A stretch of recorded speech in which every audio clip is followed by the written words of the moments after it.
దీనికి సంబంధించి ఏ విధంగా ప్రతి ఒక్కటి చోట కూడా ఈవీఎంస్ అనేది ఇప్పుడు పెద్ద క్వశ్చన్ మార్క్. ఏం జరుగుతుంది, ఏ విధంగా అని చెప్పేసి డే వన్ ఈ ఎలక్షన్ ప్రాసెస్ అంతా కూడా మనం చూస్తే తప్ప, ఎలక్షన్ ప్రాసెస్ చూస్తే కరెక్ట్ ఎలక్షన్స్కి ఒక వారం 10 రోజుల ముందు, నోటిఫికేషన్కి వారం 10 రోజుల ముందు అక్కడున్న ఎలక్షన్ కమిషన్ మెంబరు గోయల్ అనే అతను రిజైన్ చేస్తాడు.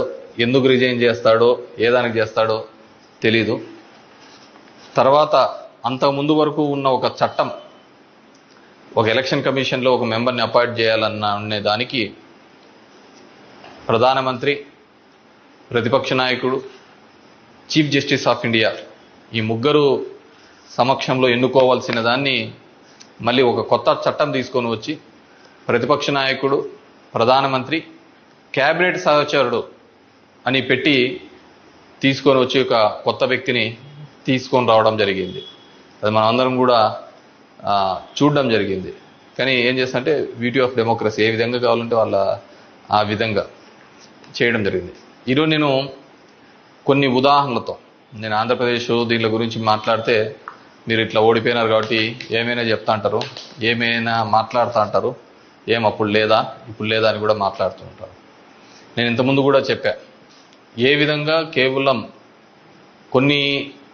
ఒకటి మాత్రమే ప్రశాంత్ కిషోర్ ఏ విధంగా చెప్తాడు, కేకే సర్వే అనే వాళ్ళు ఏ విధంగా చెప్తారు, లేకుంటే అశ్విని దత్ అనే అతను ఏ విధంగా చెప్తాడు 160 అని చెప్పేసి. ఎందుకంటే ప్రజల నాడి ఎవరికి దొరకలేదు, అందలేదు అనేది వాస్తవం. అలాంటప్పుడు వీళ్ళు ఏమాత్రం గ్రౌండ్ రిపోర్టు చేయని వీళ్ళకి ఏ విధంగా తెలుస్తుంది? One thing. ఏదైనప్పటికీ కూడా నేను కొన్ని పత్రికల్లో వచ్చిన ఆర్టికల్స్, అదేవిధంగా మిగతా దానిలోకి వచ్చిన ఆర్టికల్స్ని దృష్టిలో ఉంచుకొని మీ ముందు కొన్ని ఉదాహరణలు తీసుకొని రావదలుచుకున్నాను. ఇక్కడ చూసినామంటే తమిళనాడు రాష్ట్రంలో తిరువల్లూరు నియోజకవర్గంలో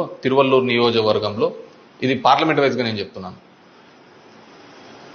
టోటల్ 14,30,738 ఓట్లు పోల్ అయింటే, కానీ ఈవీఎం మాత్రం కౌంట్ చేసినప్పుడు 14,13,941 ఓట్లు 47 ఓట్లు చూపించాడు. అంటే 16,791 ఓట్లు కౌంటింగ్ చేసిన దానికంటే పోలైన ఓట్లు తక్కువగా ఉన్నాయి తిరువల్లూరు అనే విధంగా. అదేవిధంగా అస్సాంలో చూస్తే 10,760 ఓట్లు తగ్గినాయి. అంటే వీళ్ళు కౌంట్ చేసిన దానికి, వీళ్ళు ఈవీఎంలో ఇచ్చిన దానికి పోలింగ్ అయిన దానిలోకి చూస్తే, పోలింగ్ అయినది చూస్తే 12,40,306 అయితే ఈవీఎంలో కౌంట్ చేసిన దానిలకు 12,29,546 ఓట్లు ఉన్నాయి, 10,760. ఒడిస్సా ధనకల్ అనే చోట 11,93,460 ఓట్లు ఈవీఎంలలో పోలైంటే ఈవీఎంలు కౌంట్ చేసినప్పుడు మాత్రం 11,84,33,000 9,427.